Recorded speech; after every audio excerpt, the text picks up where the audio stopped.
हे आमच्या एका पट्ट्यांनी डोळ्यातनं पाणी काढून दाखवलं, मग मी पण दाखवतो, हे मला मतदान करा.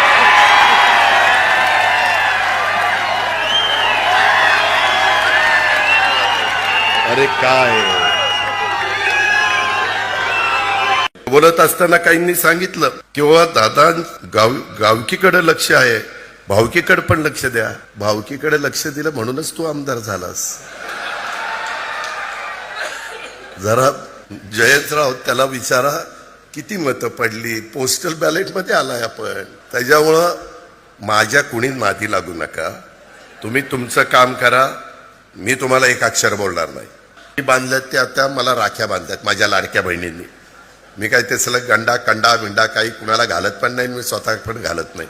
फार चुरू चुरू चुरू चुरू बोलत होता. म्हणलं गाडी फार फास्ट चाललेली आहे. पहिल्या टर्मलाच त्यांना वाटतं की मी मोठा झालो पाहिजे, मी भाषण केलं पाहिजे.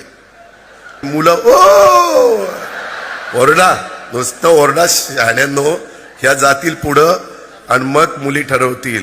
आत्यांनी इतकं माझ्याबद्दल सांगितलं, अजितकर कोण जाणार, कोण सांगणार, आणि मग कोण जायला तयार नाही. त्या सगळ्या विद्यार्थ्यांना वाटेल यायला ही कसला माणूस आहे, ह्याला कोणी जायलाही घाबरत आहे. अरे शाण्यांनो, मला जर घाबरत असते तर 8 वेळेला बारामतीतनं लाखाच्या मतांनी निवडून नसतो आलो.